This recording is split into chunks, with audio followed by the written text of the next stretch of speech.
faly miaraba ny rehetra amin'ny anaran'i Jesosy Tompo ary faly maneho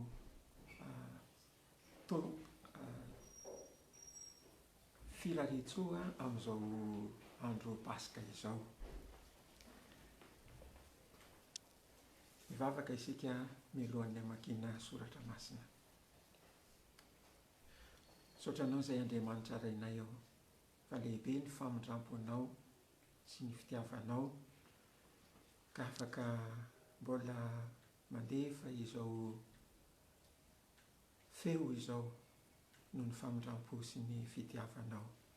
Apetraka eo am-pelatananao izao fotoana izao ary aoka ny fananao masina, anazava ny sain'ny tsiraray avy mba ho voninahitry ny anaranao. Amin'ny anaran'i Jesosy Tompo. Amen. Misy andinin-tsoratra masina mba ho vakiana amintsika ato amin'ny Jeremia 8:20, andininy voalohany ka hatramin'ny 9 ary tantara 2:7, andininy 13 sy 14. Dia ho vakiako amin'ny anaran'i Jesosy Tompo ireo andinin-tsoratra masina ireo.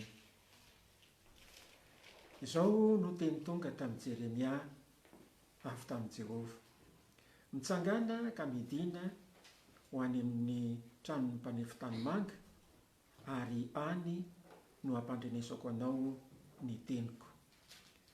Dia nidina tany amin'ny tranon'ny mpanefi tanimanga aho, ary indro nanao ny asany tao amin'ny ankodina fanaovana ilay mpanefi tanimanga. Ary tamin'ireo asan'ny mpanefi tanimanga, ny fanaka nataony tamin'ny tanimanga dia nataony fanaka hafa indray zany araka izay nataon'izy mpanefi tanimanga hanaovana azy. Dia tonga tamiko ny tenin'i Jehova hoe: moa tsy mahazo manao aminareo toy ny ataon'ny mpanefi tanimanga ity va aho, ry mpianakavin'ny Israely? Hoy Jehova: indro toy ny tanimanga eo an-tanan'ny mpanefi azy, dia toy izany ianareo eo an-tanako, ry mpianakavin'ny Israely. Amin'indray mpimaso aho dia ilaza firenena iray izay sy fanjakana iray izay ongotako sy azerako ary horavako. Nefa raha miala amin'ny faharatsiany izany firenena notoeriko izany, dia anenina aho ny amin'ny loza izay noheveriko atao aminy. Ary amin'ny indray mpimaso aho dia laza firenena iray sy fanjakana iray ahoriko sy amboleko. Nefa raha manao izay ratsy eo masoko izy ka tsy mankatony feoko, dia anenina aho ny amin'ny soa izay nolazaiko hanasoavana azy. Tantara 2:7, andininy 13 sy 14. Amin'ny anaran'i Jesosy Tompo hatrany. Raha mampiantona ny andro aho ka tsy misy ranonorana, na asaiko mandany ny tany ny valala, na raha naterako arety mandringana ny oloko, raha ny oloko izay antsoina amin'ny anarako ho avy anetri-tena ka hivavaka sy hitady ny tavako ary hiala amin'ny lalan'ny ratsy, dia hiaino any an-danitra aho ka hamela ny fahotany ary hanasitrana ny taniny. Tery amin'ny soratra masina izay mivakiantsika voalohany dia teny nampitondrain'Andriamanitra any Jeremia mpaminany. Jeremia moa dia nofidian'Andriamanitra ho mpaminany hatrany an-kibon-dreniny. Ary nitondra ny tenin'Andriamanitra tamin'ny zanak'Israely izy. Izany mpaminany izany dia hafa sy miavaka amin'ny olombelona rehetra. Tsy mpampianatra na mpitondra fivavahana na olona toy ny sarababemahoaka, fa tena nofidian'Andriamanitra manokana mba hitondra teny mivantana avy amin'Andriamanitra. Dia hitantsika eo amin'ny Jeremia 9:20 teo fa niran'Andriamanitra Jeremia akany amin'ny tranony mpanefi tanimanga. Dia nankatoa Jeremia. Zao rehefa misy tenin'Andriamanitra ka ataony amintsika zanak'olombelona izay noforonony dia mila mankatoa ny tenin'Andriamanitra isika. Avy hatrany Jeremia tsy nisalasala fa nakany an-tranony mpanefi tanimanga. Dia io ny mpanefi tanimanga manao ny asany eo amin'ny ankodina. Fa iny dia tsy mba tahaka ny fitaovana efa harifomba amin'izao fotoana izao ny fiasan'ny olona, fa teo amin'ny ankodina hozy zavatra boribory zany. Dia iny no ahodikodina, dia eo ambonin'iny no asiana vongana tanimanga. Dia ny mpanefi tanimanga manao karazana fitaovana na vilany na siny na tavoara. Dia rehefa ahodikodiny ilay fitaovana dia eo ambonin'io fitaovana izay antsoina hoe ankodina io no misy ny vongana tanimanga. Dia avy eo no anamboaran'ilay mpanefi tanimanga na zany siny na zany vilany na ihany koa vazy, izay tavoara mety ilainy. Dia hoy ny soratra masina hoe tsy mba ozy ny zavatra izay nokasaina amboarina, asa nikasa amboatra vilany angamba izy dia simba, dia somary navadiny indray na namboariny zavatra hafa. Dia nahodina indray ilay fitaovana dia mety ho nanamboarany siny be indray angamba ohatra. Fa tonga tamin'i Jeremia ny tenin'Andriamanitra hoe move ozy zahako izay Jehovah Andriamanitra, tompon'ny lanitra sy ny tany, mpanao izao rehetra izao, tsy mahazo manao aminareo tahaka ny ataon'ny mpanefi tanimanga amin'ny tanimanga io. Dia izao no voalazany hoe indray mpimaso aho ozy dia milaza firenena anankiray na fanjakana anankiray hongotako, azerako, horavako. Mario kely ilay teny hoe hongotako, hongotan'i Jehovah Andriamanitra zany, ilay mpanao ny lanitra sy ny tany. Hazerako, izy no manao ny asa. Horavako, Jehovah no manao ny asa. Fa raha miala amin'ny lalan'ny ratsy ozy, amin'ny fahotana, zany fanjakana na firenena zany, dia anenenako ny loza izay nokasaiko hamelezana azy. Dia mbola ny toy ilay afatra. Vetivety indray, andray ny mpimaso aho izy dia milaza fanjakana na firenena anankiray ho asoaviko, ho amboleko.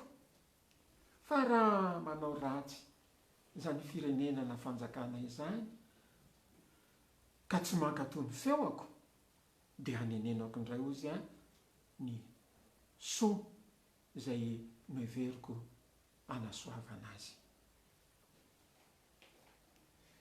Andriamanitra izay nahary ny lanitra sy ny tany ry havana.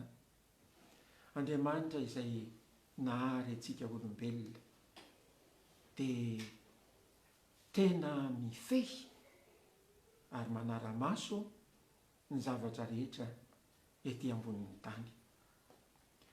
Apetraka dia ny mialoha aloha fa misy Andriamanitra. Hoy ny filozofa frantsay anankiray antsoina hoe Pascal, il n'y a pas d'horloge sans horloger.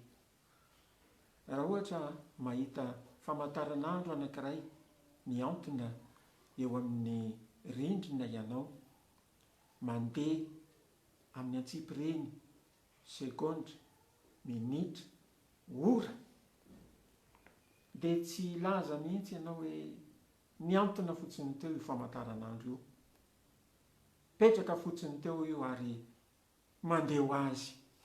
Fa hoy ilay filozofy hoe nisy nanamboatra izy. Dia ohatran'izany koa antsika olombelona, tsy tonga ho azy eto ambonin'ny tany isika. Manana saina isika, manana fanahy isika, manana aina isika. Nisy nanamboatra isika, nisy ny concevoir antsika olombelona, ary io no antsointsika hoe Andriamanitra. Zany Andriamanitra zany dia tsy takatry ny saintsika mihitsy ry havana, fa izy tsy mba nisy nanamboatra, tsy mba nisy niteraka azy, tsy mba nisy namorona azy, fa efa hatrizay depuis l'éternité dia Andriamanitra izy. Ary amin'izao fotoana izay itenenako izao sy amin'ny fotoana izay ianonao an'izao feo izao, dia mbola mitoetra ao Andriamanitra izy. Ary ho mandrakizay tsy manam-pahatamperana dia Andriamanitra izy. Ato amin'ny bokin'ny Isaia na ny Baiboly dia misy an'izao teny izao hoe zaho izy no Andriamanitra, izay izy hatrizay ka ho mandrakizay. Ampitovianareo amin'iza moa aho izy? Dia io Andriamanitra io no nahary ny lanitra sy ny tany, nahary ny zava-mananaina rehetra, ary nahary antsika olombelona. Sika malagasy dia manana an'izao fahendrena izao hoe rehefa misy olona teraka dia arabaina ny ray aman-dreny hoe arabaina nomen'Andriamanitra ny fara. Ary tsika koa ara dia mbola milaza rehefa misy modimandro hoe amin'ny alahelo no anambarana anareo fa ranona dia nantsony ray ody any aminy. Misy izany Andriamanitra. Ary ity Baiboly ity no mirakitra ny tenin'Andriamanitra ho antsika olombelona. Nandritry ny taona maro mifandimby no nanoratana ny Baiboly fahiny, fa hafa noho ny boky rehetra ny Baiboly, satria olona tena nomen'Andriamanitra tsindrimandry avy amin'ny fanahin'Andriamanitra no nanoratra ny Baiboly. Tsy ny mpitandrina na ny mpitondra fivavahana no nanoratra ny Baiboly, fa olona nofidian'Andriamanitra tamin'ny taranaka ny fandimby. Dia io Andriamanitra io ry havana dia Andriamanitra masina. Ato anatin'ny Baiboly no misy an'izany. Ary tsy mba mahazaka fahotana izy io. Raha namorona ny olombelona voalohany Andriamanitra, Adama sy Eva, dia nametraka azy tao amin'ny saha fanamperana antsoina hoe saha Edena. Dia nifandray vantana tamin'ny olombelona Andriamanitra fa izany. Ato amin'ny bokin'ny Genesis no ahitanao an'izany tantara izany. Nisy ny zava-tsoa rehetra nomena ny olombelona, ason'ny olombelona tao amin'ny saha Edena. Adama sy Eva moa no olombelona voalohany. Ary nomen'Andriamanitra teny izy ireo hoe azonareo hinanana ozy ny voan'ny hazo rehetra eto amin'ny saha, afa-tsy ny voan'ny hazo eo afovoany izay fahalalana tsara sy ny ratsy, fa amin'ny andro izay hinananareo anio dia ho faty tokoa ianareo. Nisy fotoana nankatoavan'ny Adama sy Eva n'izany. Ary nirindra tsara ny fiainana tao paradisa. Fa tamin'ny fotoana anankiray dia nalaim-panahy izy. Ho tantara lava raha ho tantaraiko aminao ny momba n'izany hoe fisian'ny devoly mpaka-fanahy, ny tantaran'ny devoly. Fa azonao vakiana any amin'ny bokin'ny Isaia toko 4:10, Ezekiela toko 7:20, ny amin'ny Losifera sy ireo niodina tamin'Andriamanitra ary ny nanjerana azy tsy anana toerana any an-danitra intsony. Nakafanan'ny olona ny devoly ary dia lavo tamin'ny fakapanahan'ny olombelona. Nihinana avy tamin'ilay voankazo izay nandraran'Andriamanitra. Ary hatreo no ny atombohan'ny fahoriana ny anjady tamin'ny zanak'olombelona. Nampiantahan'Andriamanitra tsy ho ao amin'ny sahedena intsony ny olombelona. Fa Andriamanitra dia tia antsika, mikarakara antsika izy. Ny nampiantahana ny olombelona tao amin'ny sahedena dia hitsinjovana ny olona mba tsy hanendry ny azonaina ka ho velona mandrakizay amin'ny fanaovan-dratsy.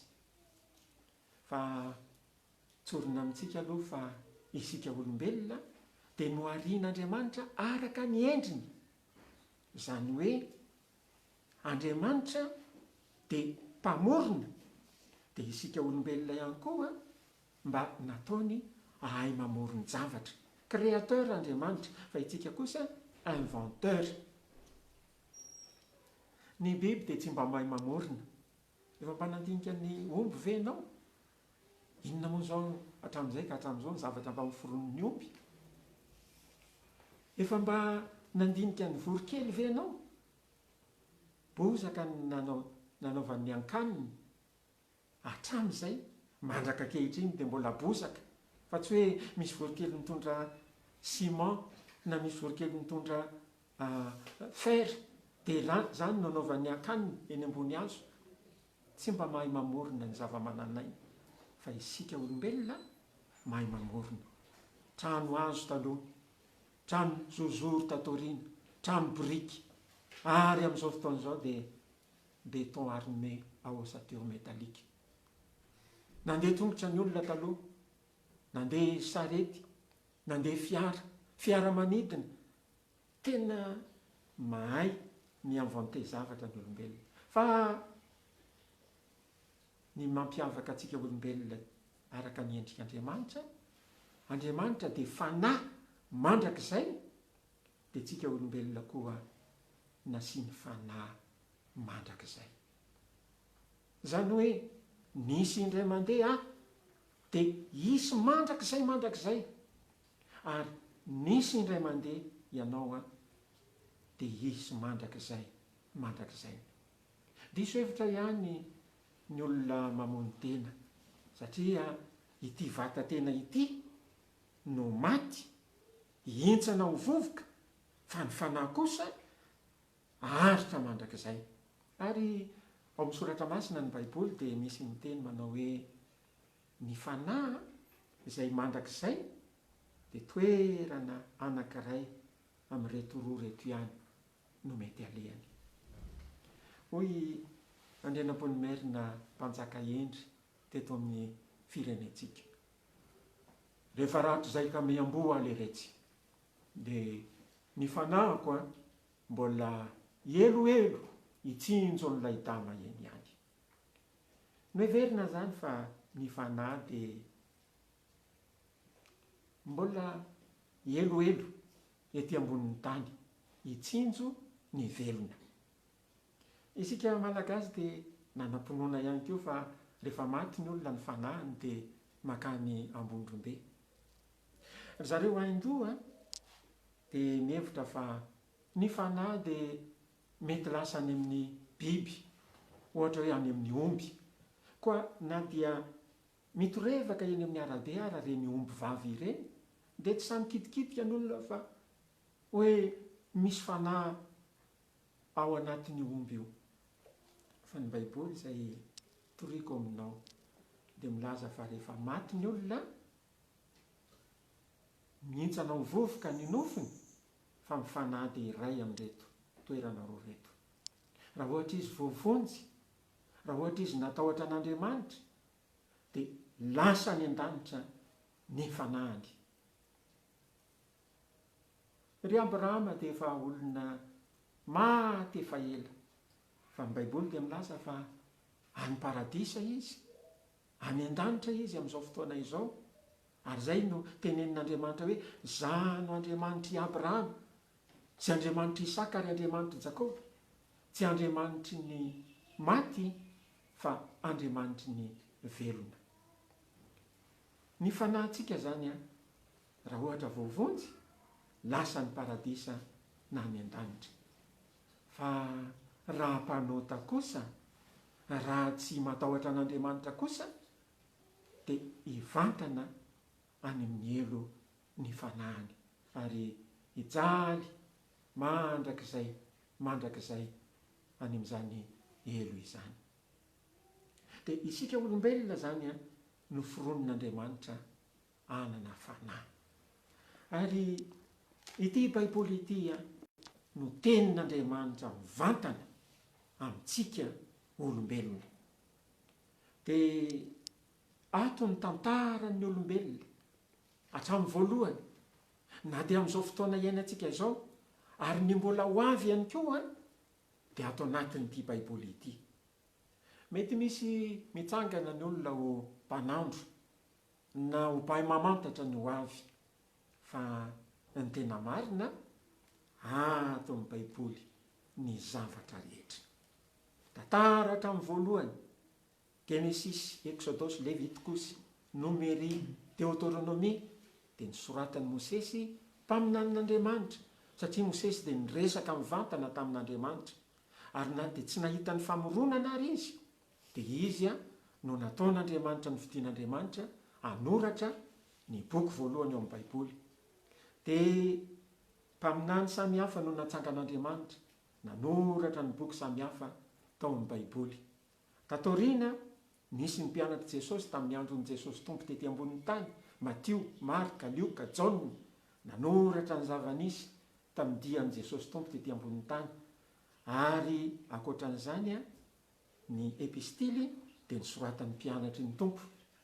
Ary ny boky farany amin'ny Baiboly na ny Apokalipsy, fanabarana, dia nampanoratan'Andriamanitra any Jaona, ilay mpianany malalany indrindra. Ty zany no tenin'Andriamanitra ho antsika olombelona. Teto amin'ny tantaran'izao tontolo izao, ankoatra ny nalavo any Adama sy Eva, dia nisy fotoana efa nanaovan'Andriamanitra fandringanana. Raha mamaky ny Baiboly ianao, rehefa nitombo ny zanak'olombelona tamin'ny andron'ny Noa, dia niodina sy niaratsy ny fiainan zanak'olombelona. Feno herisetra, feno fifampirafesana, zava-dratsy teo anatrehan'Andriamanitra ny nataon'ny olombelona. Dia izao ny voasoratra any amin'ny bokin'ny Genesis hoe naneninao izy noho ny nanaovako ny olombelona. Fa Noa sy ny ankonany ihany no mba nahita fity teo anatrehan'Andriamanitra, dia niteny tamin'ny Noa izy hoe manamboary ianao samy fiara, dia makanesy ianao ao amin'izany samy fiara izany, dia hoento koa ny zava-mananaina samy hafa, santionana ny zava-mananaina, dia manamboara vatsy mba hamelomana anareo. Fa nisy safi-drano manerana ny tany aho izy izay aringana ny manam-pofinaina rehetra. Andriamanitra ilay nahary zany, rehefa nitombo ny fahotan'ny zanak'olombelona, dia tapa-kevitra izy. Hono raha ohatra misy zavatra ataonao zao, dia hitanao fa tsy mety, satria namboarinao zany, tsy nety, dia azonao ravana mba tsy ho eo intsony. Misy ankizy milalao eny amin'ny fasika dia manamboatra tranotrano eo izy, dia ohatran'ny tsy mety le izy dia esoriny. Dia ohatran'izany ny zavatra tao an-tsain'Andriamanitra, satria ratsy hatramin'ny fisainan'ny olona ozy mandritry ny andro dia ratsy ihany. Ratsy ihany mandritry ny andro vao miposaka ny andro mandraparivo ny andro dia ratsy ihany ny eo amin'ny fisainan'ny olona. Zay ny nahatapa-kevitra azy a handefa safodrano. Fa Noa kosa nahita fity teo masony satria voalaza fa niara nandeha tamin'Andriamanitra Noa, natahotra n'Andriamanitra Noa. Taona maro no nanaovan'i Noa ny samby fiara. Nakatoan'Andriamanitra izy amin'ny atsipiriany mihitsy, araka ny voalazako taminao hoe rehefa miteny Andriamanitra mila akatoavina na nyrefiny samby fiara na izay hoentinao amin'io samby fiara io dia nakatoaviny Noa zany, ary ny zanany moa telo mirahalahy dia nanampy azy. Raha mandinika amin'ny Baiboly tsika dia nandritry ny 100 taona no nanamboarany Noa ny samby fiara. 100 taona mety nitoroteny tamin'ny olona Noa, hisafidrano eto ambonin'ny tany ho aringan'Andriamanitra ny manam-pofinaina rehetra, fa mety tsy niraika ny olona. Andro mamiratra be ve dia aiza misy ny safidrano, ary iny ty ataon'ny Noa eo an-tampon-tanety izy no manao sambo, fa mikely aina ihany izy nanao ny samby fiara. Kristianina maro amin'izao fotoan'izao no mikely aina mivavaka, manao fotoam-pifavahana, mamaky Baiboly, makatò Baiboly, makany am-piangonana, mivavaka, matahotra n'Andriamanitra, mifady ny ratsy. Hitan'ny olona rehetra zany. Ny olona sasany dia mety mba miraika sy voataona, ny sasany kosa dia tsy miraika.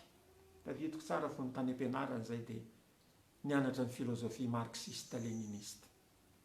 Tsy misy Andriamanitra, ary dia noheverina fa zany ny tena izy, fa tsy marina zany.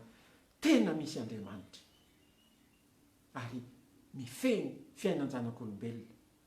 Dia tamin'ny andron'ny Noa ary tamin'ny fotoana nahavitany ny samby fiara dia nasian'Andriamanitra niditra tao Noa, ary niditra tao ihany koa ny biby maro samihafa. Jereo ange sainy kely ange zao zavatra zao hoe lahatra niditra ao amin'ny samby fiara, manomboka amin'ny vorona, akoho ohatra, tsororo, ganagana, gisy, mandeha tsororo dia mandeha amin'ny biby fiompy indray tahaka ny ondry, ny osy, ny omby.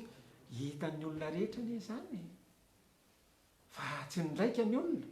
Raha tena izy tokoa ny safodrano hoy ny olona sasany dia afaka mananika hazo zay, afaka mandeha any amin'ny toerana avo kokoa zay. Fa tamin'ny fotoana anankiray ndrotsaka ny ranonorana mivantravatra avy any an-danitra, ny boboky ny rano avy tany ambanin'ny tany, nitsikafony ny samby fiaran'ny Noa. Niezaka ny olona nitady izay hamonjena azy fa tsy nisy hevitra, ary ny Baiboly dia milaza fa nihoatra lavitra tamin'ny tendrombohitra Ararata, izay tendrombohitra avo indrindra teto amin'izao tontolo izao, ny avon'ny rano.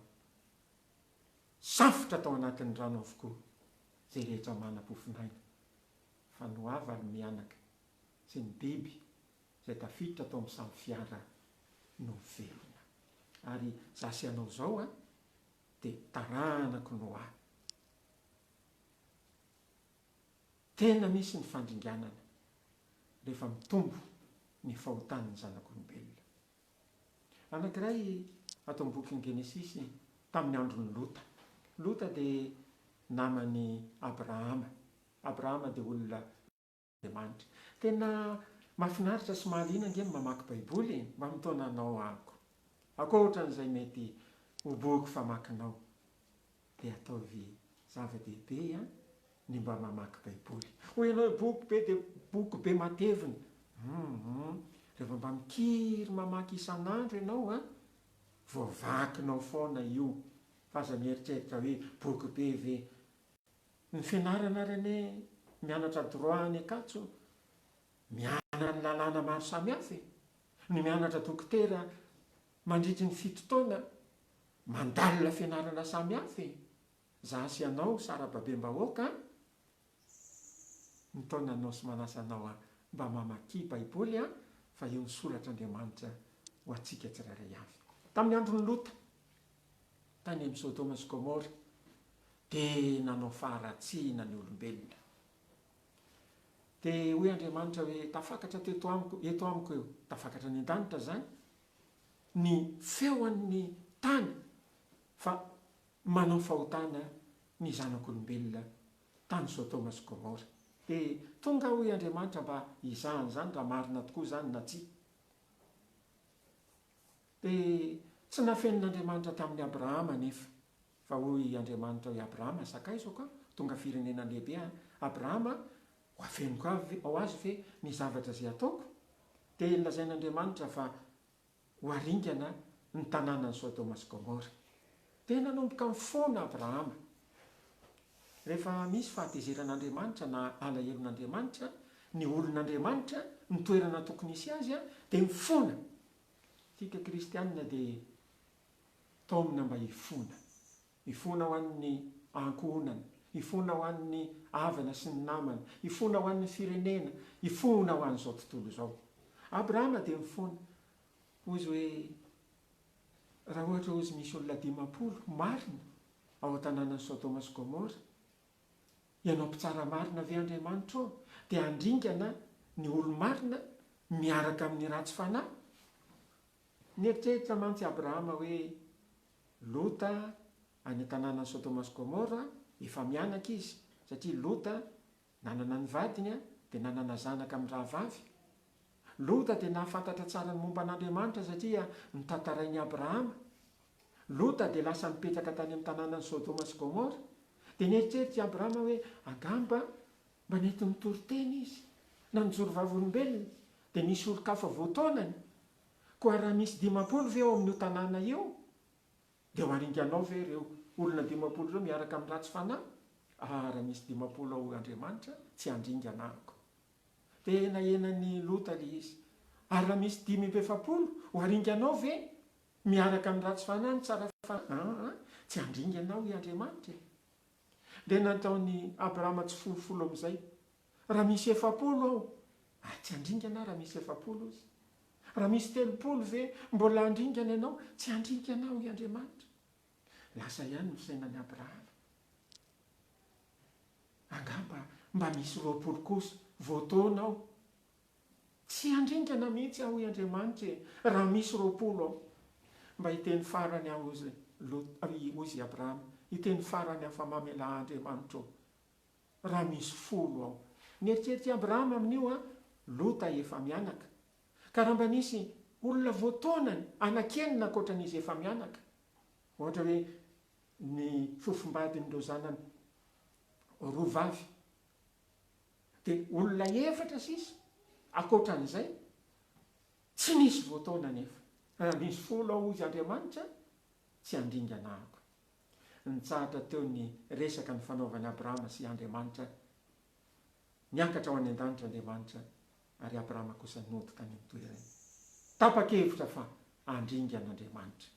Fa amoaka ny Lota kosa izy noho ny fifonana izay nataon'i Abrahama. Dia naniraka anjely izy nakany tanànan'ny Sodoma sy Gomora. Dia nampandrosoana tao an-trano ireo anjely roa lahy. Fa ny zava-nisy raha mamaky ny baiboly ianao, hatramin'ny lahy antitra ka hatramin'ny tanora tao an-tanàna dia namididina ny tranon'ny Lota. Dia inona nataon'ireo olona ireo? Nanotrokotroka ny tranon'ny Lota. Dia izao nolazainy hoe avoay aty aminay ireo lehilahy ireo ozy mba ahalalana azy. Mamela ilaza kely aminao ny dikan'ny teny hoe mahalala ao amin'ny baiboly dia manao firaisana ara-nofo. Izao no voasoratra ny amin'ny Adama sy Eva. Ary Adama nahalala ny Eva vadiny dia niteraka any Kaina izy. Ary taoriana kely Adama nahalala ny vadiny dia niteraka any Abela izy. Ireo lehilahy tao amin'ny tanànan'ny Sodoma sy Gomora dia tena fatratra amin'ny faharatsiana. Koa rehefa nahita n'ireo endriky mianjely, endrika lehilahy niditra atao amin'ny tranony Lota izy, dia hozy izy hoe avoay ireo lehilahy ireo, ahalalana azy. Voaka teo am-baravarany Lota teny laza manao hoe aza manao zany ratsy zany amin'ireo vahiniko ireo ianao ozy, ianareo ozy. Fa zaho ozy manana zanaka vavy Virjina anankiroa. Aleo ireo zanako vavy ireo, vakeo ny baibolinao fa misy an'izany eo. Aleo ireo zanako vavy ireo navoaka keto aminareo, dia ataonareo aminy izay fantatrareo. Fa tezitra reo mponina tao an-tanàna, ity lehilahy ity ozy vahiny eto amin'ny tanànanay, nefa miseho azo ompitsara, anao ratsiratsy kokoa aminao zay. Dia natoso ny Lota, ary ny anjely koa moa tao an-trano dia nisintona ny Lota, dia narindrina ny varavarana. Dia tratry ny fahajambana ireo olona rehetra ireo, hatramin'ny tanora ka hatramin'ny lahy antitra, nitady izay varavarana idirana anaovana amboletra ao amin'ny tranon'ny Lota, fa tsy nahita ny varavarana satria tratry ny hajambana izy. Verina maina tany amin'ny tranony. Fa ny anjely kosa dia nandotona, andao izy mantsy ny Lota sy ny vadiny ary izy mirahavavy. Niteny tamin'ny Lota ny anjely, mbola manana aty va ianao izy, hivoaka eto amin'ity tanàna ity. Dia lasa Lota nakany amin'ny fiancé an'izy mirahavavy, mba nilaza taminy hoe andao hiala amin'ity tanàna ity, fa oravan'i Jehovah ity tanàna ity. Fa tsy nanaiky ireo, angamba vazovazo zany ataon'ny Lota izany izy. Ry hafanao, ny zavatra ataon'Andriamanitra tsy mba misy vazovazo. Misy arety mandringana, niantota ny Chine, Covid-19, niampitana katy Europe, niampitana ka ny Amerika, niampitana katy Afrika, tonga taty Madagasikara. Tsy misy zavatra vazovazy, fa tokony ampisaina atsika olombelona ny zava-misy iainantsika ankehitriny. Ireo vinanton'ny Lota dia nihevitra vazovazy zany, dia tsy nanaiky izy. Ary dia Lota sy ny vadiny ary ireo zanany mirahavavy ihany no tafavoaka avy tao amin'ny tanàna Sodoma sy Gomora. Teny an-dalana aza dia mbola nitaredretra azy zareo, dia ny anjely mihitsy no nitantana azy ireo, angakangana, ary aza mierika akory ety an-dalana. Dia nandeha dodina mafy mihitsy. Fa ny vadin'ny Lota rehefa teny an-dalana dia mierika, angamba nieritreritra izy hoe mety misy fananana tavela tao, satria zany dodina miala amin'ny tanàna zany mety nanana fananana izy, fa tsy nahatondrana dia kely aza. Rehefa hiala eto amin'ity tany ity koa tsika tsy mba mahatondrana inona na inona. Rehefa niala tao amin'ny tanàna Sodoma sy Gomora, Lota sy ny ankonany dia nierika amin'ny vadiny, angamba nieritreritra izy hoe misy zavatra tavela ao, na koa mety nieritreritra izy hoe tena marina tokoa ve fa oravan'Andriamanitra ny tanànan'ny Sodoma sy Gomora, dia mety nierika izy kanjo tamin'ny fotoana nierehany tonga vongatsira izy.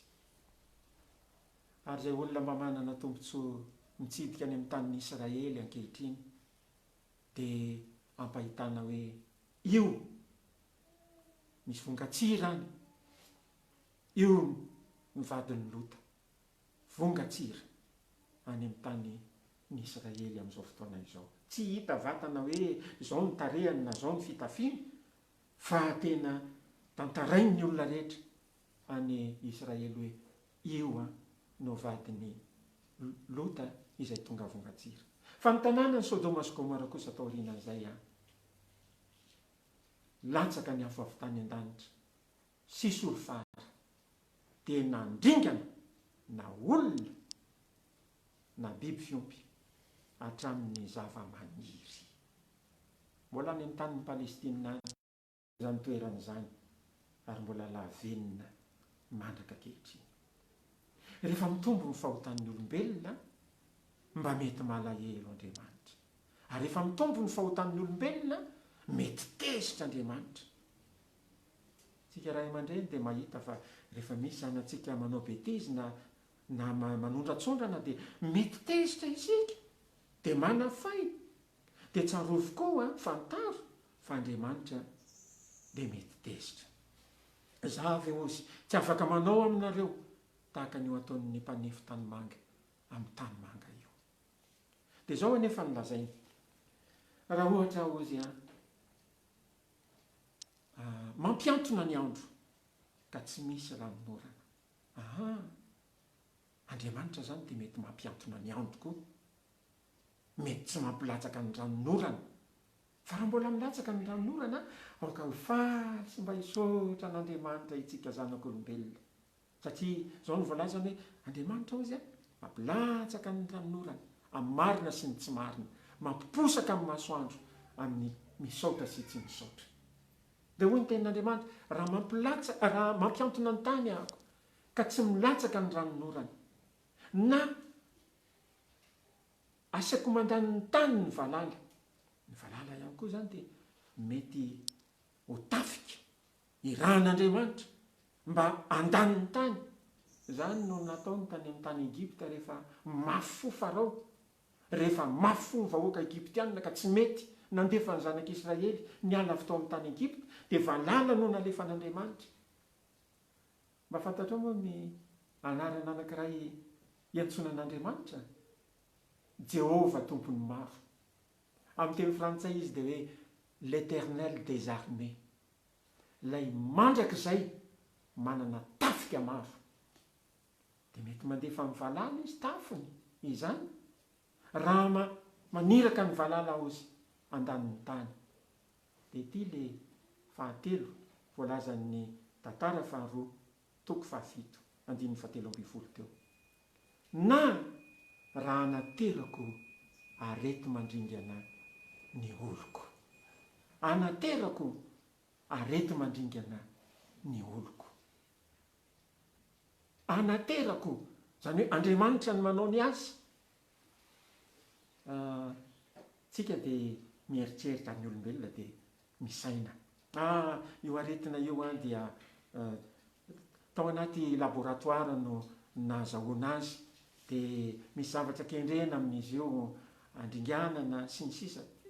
Mety manana ny interprétation ny olombelona ary mety marina zany, fa ilay Andriamanitra zay nahary ny lanitra sy ny tany sy nahary atsika dia mba nilaza n'izao teny izao, raha anaterako arety mandringana ny ozy ny oloko.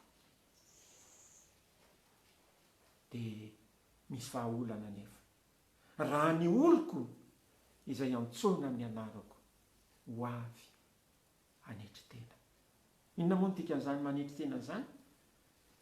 Manaiky ny tenin'Andriamanitra. Inona moa no dikan'izany hoe manetry tena zany? Apetraka ny hevitry ny tena manokana, apetraka ny ampopon'ny tena manokana. Raha ny oloko izay antsoina amin'ny anarako ho avy hanetry tena, hivavaka. Inona moa zany atao hoe mivavaka? Miresaka amin'Andriamanitra, sokafanao ny vavanao. Fony nampianatra tany am-pianarana izay dia mba mitady ny fototenin'ny teny samihafa. Ny teny hoe mivavaka dia avy amin'ny teny hoe vava, asiana tovina mi mba matoa-teny azy, tovana ka, mivavaka. Dia lasa matoa-tenin'ny mpanao, verbe d'action. Misy zavatra ataonao zany rehefa mivavaka ianao, misokatra amin'ny vavanao, dia miresaka amin'Andriamanitra ianao. Tsy hoe mikipy fotsiny ianao, vavaka tsika dia mikipy fotsiny ianao. Na mpitandrina na mpitondra fivavahana ihany no avelanao hiteny, ianao ange manana vavy, dia afaka hisokatra amin'ny vavanao dia hivavaka. Raha ny oloko izay antsoina amin'ny anarako ho avy hanetry tena, hitady ny tavako, hivavaka, hitady ny tavako, hiantso ny anaran'Andriamanitra, hiaino any an-danitra ozy. Tena misy Andriamanitra any an-danitra amin'ny fonenany, ka ny vavaka izay ataontsika direct any amin'Andriamanitra, hiaino ny vavak'Andriamanitra dia hamela ny elony ary hanasitrana ny taniny. Ry havana mila fanasitranana avy amin'Andriamanitra mihitsy isika. Fanasitranana avy any an-danitra. Ary raha ny mpafandinihana ny zava-misy amin'izao fotoana izao, mihoatra noho ny tamin'ny andron'ny Noany ny fitombon'ny fahotan'ny zanak'olombelona, mihoatra noho ny tamin'ny andron'ny Sodoma sy Gomora ange ny fitombon'ny fahotan'ny zanak'olombelona. Any aoriana any, alohan'ny iverenan'i Jesosy, hoy ny voalazan'ny bokin'ny Matio, ny bokin'ny Lioka, dia ho tahaka ny tamin'ny andron'ny Noa, na ho tahaka ny tamin'ny andron'ny Lota, ny zava-misy ety ambonin'ny tany. Paoly apôstôly dia nilaza ny fanahy ozy dia miteny marimarina avy any am-parany any dia hisy andro mahaory. Mitombo izay tsy izy ny fahotan'ny olombelona. Atoroko anao amin'ny bokin'ny Exodosy toko 20 dia misy ny atao hoe didy 10. Ary ny voalohany amin'ireny dia hoe aza manana andriamanikafa fa aza ihany. Aza manao sarin-javatra voasikotra, na ny endriky ny zavatra eny amin'ny lanitra ambony, na ety amin'ny tany ambany, na any ambanin'ny tany. Aza menkohaka eo anatrehany. Za ihany ozy no Andriamanitra. Fa ny olona manompo sampy. Na isika malagasy ireny, hazo no tompoitsika, vato no tompoitsika, rano any Andoharano no antenaitsika, hamonjy atsika. Andriamanitra ihany no tokony ankofana, izy ihany no tokony vavahana. Fa ankoatran'izany dia efa mipotsapy. Ka raha eo anatrehan'ny hazo na eo anatrehan'ny zavatra tsy Andriamanitra no iankofanao, manompo sampy ianao dia mahatezitra an'Andriamanitra zany. Nanao omby lahy kely volamena anie ny zanak'Israely tany anefitra, omby lahy kely volamena, tezitra Andriamanitra. Dia hozy izy mantsy an'i Mosesy, ho aringako ity firenena rehetra ity ozy, fa anaonao firenena lehibe any. Fa nifona tamin'Andriamanitra Mosesy. Tsarovy sika kristianina, zanak'Andriamanitra, mila mifona. Ny fisotro toka, ny fahamamona, zavatra mahatezitra an'Andriamanitra ny ireny. Manjary tonga kizo fara ny ankohonana, ny zanaka mampara, manjary tsy vanimbanina, ary ilay manao ny fisotro toka moa dia mivarona matatatra. Tsy ankasitrahan'Andriamanitra anie izany. Dia ilaina ifona izany, ilaina ialana izany. Ny fijangajangana, ny fisolosolom-bady. Amin'ny fotoana anankiray ny olona manaiky eo anoloan'ny altara fa ho tia olona anankiray. Kanefa rehefa misy zavatra olana anaty azo dia misy ny fisaraham-bady dia misy ny fanambadiana fanondroany iray dia misolosolo vady ny olona. Mitondra ratra-po zany na amin'ny vady na amin'ny zanaka izay nateraka. Alako ny fisaraham-bady hoy Andriamanitra. Zany rehetrarehetra zany fahotana ataontsika olombelona. Ny fitenenan-dratsy, ny fanaovana tsinotsinona an'Andriamanitra, fahotana ataon'ny olombelona zany. Inona ny tokony atao? Mila mitodika amin'Andriamanitra isika. Andriamanitra dia nilaza mihitsy, ndray mpimaso aho izy, milaza fahandrikana, milaza fahandrava, milaza fahandrodana. Fa raha miala amin'ny lalan'ny ratsy, izany olona izany, dia anenenako ny ratsy izay mikasaika atao ahy. Ary amin'izao fotoana izao dia mbola manana tombontsoa tsika kristianina satria androm-pahasoavana ny taty aorianany nahatongavan'i Jesosy. Zany fahatongavan'i Jesosy Kristy tety ambonin'ny tany zany dia mbola hafa indray. Jesosy dia tsy mba tahaka atsika hoe nateraka teto ambonin'ny tany dia nitombo teto amin'ity tany ity. Irak'Andriamanitra avy any an-danitra izy. Hafa zany na ny nahaterahany tany hatramin'ny ombin'ny Betlehema dia any amin'ny bokin'ny Isaia mpaminany, any amin'ny bokin'ny mpaminany no ahitana azy. Na ny nahatongavany, ny asa nataony, ny asa fisoronana nataony ho an'ny zanak'olombelona, dia any amin'ny boky mimpaminany fandimby isan-karazana dia nanaovako anao mahaliana ny baiboly vakio ny baiboly rehefa tonga tety ambonin'ny tany Jesosy dia izao ny voalaza manao hoe aza matahotra fa indro milaza teny somafaly aminareo any fifaliana lehibe izay ho an'ny olona rehetra ho anahy ho anao izay manatrika eto fa mpamonjy no teraka ho anareo anio ao tanànan'ny Davida dia Kristy tompo nahatongavan'i Jesosy teto ambonin'ny tany diavana hafa kely rehefa tokony 30 taona izy dia naneo ny missiony amin'izay zaho izy tsy mba veto amin'ity tany ity ako zaho izy avy any an-danitra ary nahatalanjona ny olona sy nahatezitra ny sasany tamin'izany fotoana izany azy ny hoe ary io izy olombelona ihany nefa manao ny tenany ho Andriamanitra hoy izy indray mandeha mantsy hoe zaho sy ny ray dia iray ihany mifanjakako izy dia tsy eto amin'izao tontolo izao fa mifanjakako dia any an-danitra ary izao no nahatongavako izao no niaviako eto amin'izao tontolo izao dia ny anambarany marina ary izay avy amin'ny marina izy no miaino ny feoko namonjy fanahin'olona izy tamin'ny andro ny tety ambonin'ny tany ny mpanota tena nafahany tamin'ireny fahotana ireny ny vehivavy janga nataony olona natahotra an'Andriamanitra ny mpiteny ratsy nataony afaka tamin'izany fitenenan ratsy izany nanova olona Jesosy ary ankehitriny mbola manova olona izy dia zany Jesosy zany diavana no nilaza manao hoe zahako no lalana sy fahamarinana ary fiainana tsy misy olona makany amin'ny ray afa-tsy amin'ny alalako irery ihany je suis le chemin la vérité et la vie nul ne vient au Père que par moi article défini no ampiasaina zany hoe izaho no hany lalana I am the way zaho no hany lalana zaho no hany fahamarinana zaho no hany fiainana tsy misy olona makany amin'ny ray afa-tsy amin'ny alalako dikan'izany mila manatona ny Jesosy manoka antsika androany zao dia Paska fahatsiarovana amina tsanganan'i Jesosy tamin'ny maty velona zany Jesosy io azoko atao no miresaka aminy azonao atao no miresaka aminy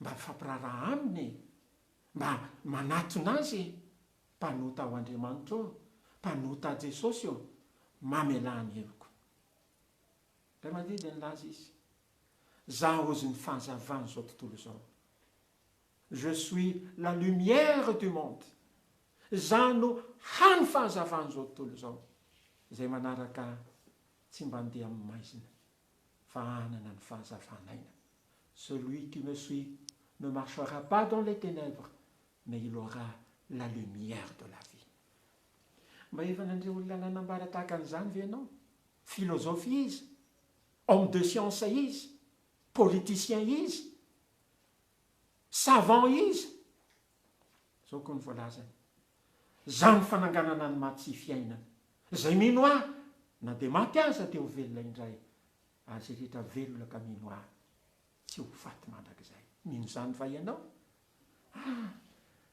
hafa zany hafa zany dia mba mitaonanao manatona an'io Jesosy io velona izy ary ny tombontsoa antsika aty amin'ny androm-pahasoavana afaka manatona an' Jesosy izy no hanym-panalanana amintsika olombelona sy amin'Andriamanitra izy no natsangan'Andriamanitra ho mpamonjy izao tontolo izao ho ny voalazan'ny apôstôly tsy misy anarana hafa aty amban'ny masoandro azahoana famonjena afa-tsy ny anaran'i Jesosy Kristy eny ny anarana dia mety ho samy hafa ny etsotsika azy misy mety tsy mitovy ny prononciation tsy mitovy ny fandikana teny ny sasany dia mitazona ny hoe Yeshua ny sasany nadika avy tamin'ny teny frantsay dia mitazona ny hoe Jésus avy amin'ny hoe Jésus ny sasany kosa nadika avy tamin'ny teny anglais ny baiboly dia mitazona ny hoe Jesosy avy amin'ny hoe Jesus fa iray ihany dia ilay Jesosy zanak'Andriamanitra. Mba efa mifampiraharaha taminy ve ianao? Mba efa mifona taminy ve ianao? Mila fahatsirovatena ry havana izao andro iainantsika izao. Raha ny oloko izay antsoina amin'ny anarako ho avy any an-triteny, hivavaka, hitady ny tavako, hiala amin'ny lalany ratsy. Mila fanontanian-tena, inona reny lalana ratsy izay novidiko mbola andehanako jereo ary ny fiainanao. Manao ahoana ny fifandraisanao amin'Andriamanitra? Manao ahoana ny fifandraisanao amin'ny vady aman-janakao? Manao ahoana ny fifandraisanao amin'ny ankonanao? Manao ahoana? Satria ianao koa nge ho fanahy mandrakizay. Mba efa nieritreretinao ve hoe ho any an-danitra ianao na ho any amin'ny elo? Voltaire, filôzôfy frantsay tamin'ny 18e siècle, dia nampianatra Dieu n'existe pas. Dia nigokany izany ny disciple maro. Fa indray andro narary Voltaire. Mety marary nge na dia ny manam-pahaizana indrindra aza. Ary tsy afaka niala teo am-pandriana fa fahanana vao mahinan-kanina, toanana vao mahasotro rano. Tamin'izay dia lasa ny fisainany. Ny mpianany disciple miandry ao an-dalatsara fa mpitsabo mpanampy no mikarakara azy. Dia hoy izy mantsy an'ilay mpitsabo mpanampy, azafady mba irao ange ireo mpianatra ireo hitady mpitory-teny fa ohatrany misy zavatra mandintondintona zany matahotra. Ny olomay ny mpitsabo na ko an-dalatsara na ko amin'ny koloara nesaka tamin'ny ireo mpianany, dodona dia dodona. Maître anareo izy, maniraka anareo mba hitady mpitory-teny akao aminy. Taitra ireo mpianatra, izy ihany ozy na mpianatra anay fa tsy misy Andriamanitra. Ko zao izy milaza hoe mandehana mitady mpitory-teny, avelao izy ho ao. Reraky ny voalazan'ny tantara ho ilay mpitsabo nikarakara ny Voltaire hoe tsy mbola nahita na nanatrika fahafatesan'ny olona mampahonena tahaka an'izany aho. Mahonena satria nanao an'Andriamanitra tsy misy. Tsika ry havana taranaka malagasy tsika, nitezaina tamin'ny fivavahana kristianitsika. Nanoratra pasteur Rabary momba ny martiora malagasy. Mivavaka neny olona tamin'izany fotoana nanao ny any tsy ho zavatra notsondronina lefina ara-salama martiora. Navarina avy any am-pamarinana ireo martiora sasany, nodorana velona ny hafa. No lalaitsika ny Baiboly, no tiavintsika ny tenin'Andriamanitra. Ry malagasy namako, voatika amin'ny teny malagasy mazava tsara ny Baiboly. Mba mitaonanao raiso ny Baiboly dia vakio zany. Ary raha mbola tsy hainao tsy vitanao ny mamaky boky be dia atomboy ange ato amin'ny filazantsara nosoratan'ny Matio mpianatry Jesosy, Marka zanaky Petera, Lioka dokotera ary Jaona mpianatry Jesosy tompo. Fa ho variana ianao, ary tsy ho variana fotsiny fa hanomboka mba hanatona ny Jesosy ianao, ilay irak'Andriamanitra teto ambonin'ny tany. Hibebaka amin'ny fahotanao ianao, hiala amin'ny ratsy fanaonao ianao, handray an'i Jesosy ho tompo sy mpamonjy ny tenanao manokana ianao. Satria voasoratra hoe zay rehetra nandray azy dia nomeny hery ho tonga zanak'Andriamanitra dia izay mino ny anarany. Anana hery ianao tsy hitenitenananao ratsy intsony. Anana hery ianao hitandrovanao ny fahamarinana. Anana hery ianao andehananao amin'ny fahamasinana. Anana hery ianao ka nandalibara azy ianao mpisotro toka teo aloha tsy hikasika an'izany intsony. Ary ny fiainanao dia roso makany an-danitra. Raha ny herin'ny tenanao tsy afaka mihitsy, tsy afaka na dia sigara kely fotsiny ary ny tianao ialana, tsy ho afaka aminao zany. Fa manatona ange ianao an' Jesosy, niekenge fampanota ianao dia mibebana dia raiso Jesosy ho tonga sy mpamonjy ny tenanao manokana. Fa ho hitanao hamonjy ianao Jesosy. Ary akoatran'izany rehetra izany akoatran'izany rehetra izany rehefa tonga ny fotoana izay mba ialanao ety ho andro sarobidy fotoana sarobidy mihitsy misy teny eo amin'ny baiboly zava-dehibe eo mason'i Jehova ny fahafatesan'ny olona masina. Atao anatin'ny baiboly dia misy tantarany Stefana martiora tamin'ny andron'ny apôstôly. Tangorona ny olona sy nanenjika azy, navoaka tany ivelan'ny tanàna, nitorambata fa nandohalika Stefana, natsanga ny tanany, ny andrandra ny lanitra izy. Dia izao mifalaza amin'ny baiboly, hitany ny lanitra ny sokatra ary Jesosy nitsangana teo ankavanan'Andriamanitra. Ny fahafantarantsika hoe lasa ny an-danitra Jesosy dia mipetraka eo ankavanan'Andriamanitra. Fa rehefa ho faty Stefana nitsangana mihitsy Jesosy. Aninona? Andray an'ilay olona mahatoky.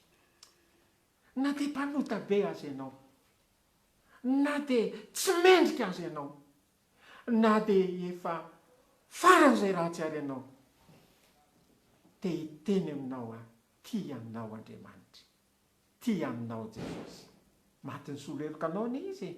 Raha mbola hitory anao amin'izany dia mbola lava be, fa tena tianao izy.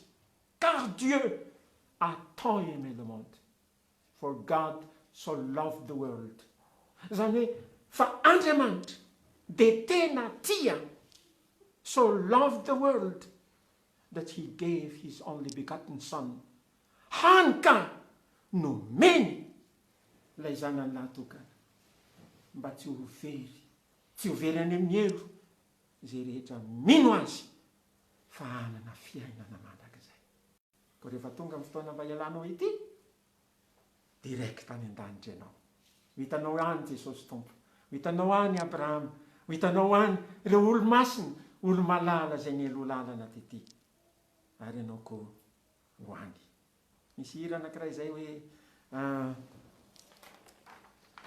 rehefa tonga ny maraina feno hazavana be, maneno ny trompetra an-danitra, ho aniko aho re. Aleo atao izay hira izay dia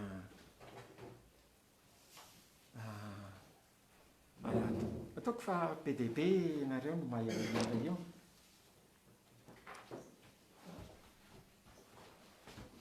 Rehefa tonga ny maraina, amin'ny zareo anglais koa raha misy hira anankiray nataon'ny negro spiritual zao hoe when the saints go marching in, hoe rehefa hiakatra ny olo-masina, I want to be with their number. Tete mba ho isan'izy ireo ty misy hira ataoko fa mba betsaka ny mahay an'izy ity rehefa tonga ny maraina feno hazavana be ka maneno ny trompetra an-danitra, miangona iry apita ny voavonjy maro be, ho aniko aho reo.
hoaniko ahory na maraina na hariva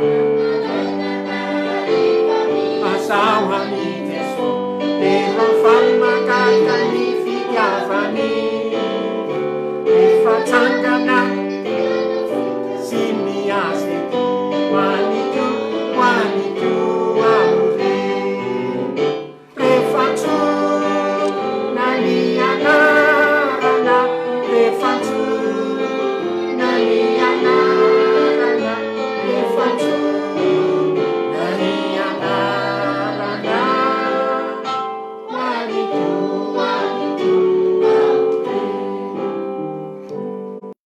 antoka ane zany antoka rehefa antsona ny anarany hoaniko ahory.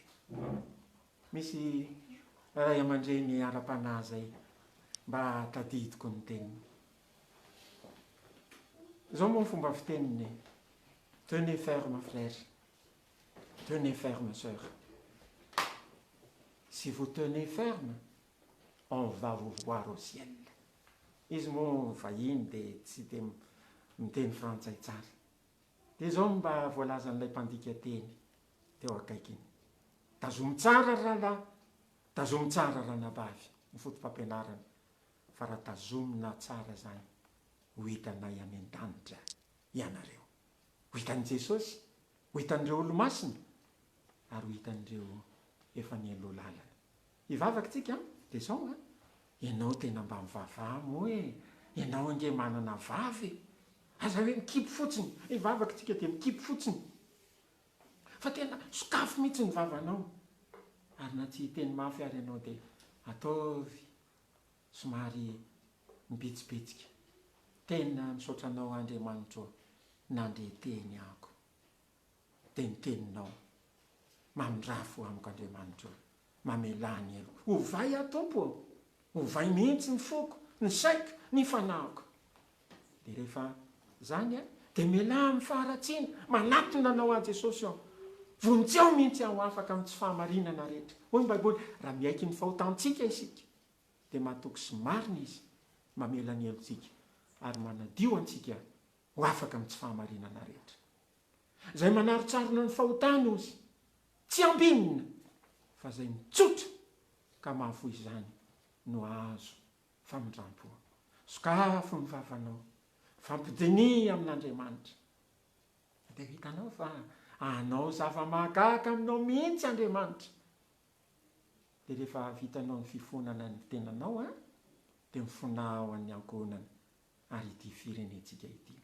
Be deaibe ange mifampotsampy eto e, be deaibe ange mifisotrotoka eto e, tsy tamboisaina ny fahotanin'ny olona, ao ny mandroba, ao ny manao herisetra, ao ny mifankahala, ao ny miteny ratsy, be deaibe ifonatsika amin'Andriamanitra ireny satria raha mioloko izay antsoina amin'ny anarako ho avy anetry teny hivavaka tady ny tavako hiala amin'ny lalan'ny ratsy, hiaino any an-danitra hamela ny helony ary hanasitrana ny taniny.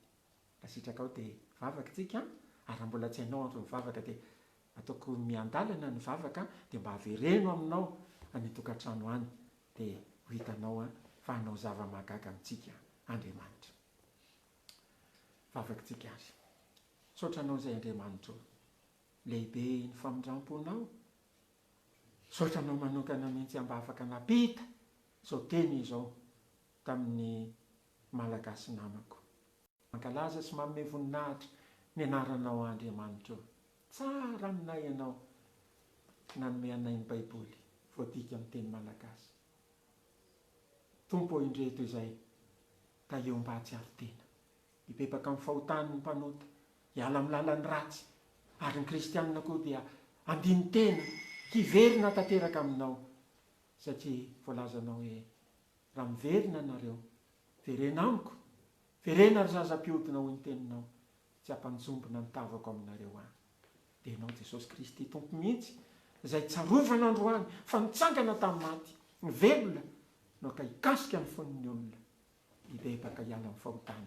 Andray ianao tompo sy mpamonjy ny tenany manokana ary manomboka izao mamaky Baiboly, manomboka izao fampiresaka matetika aminao, manomboka izao koa asitraponao ka misokatra soamatsara ny fiangonana dia mba ho dodina ny malagasy hamonjy fiangonana hiaino ny teninao ka hanao ny sitraponao.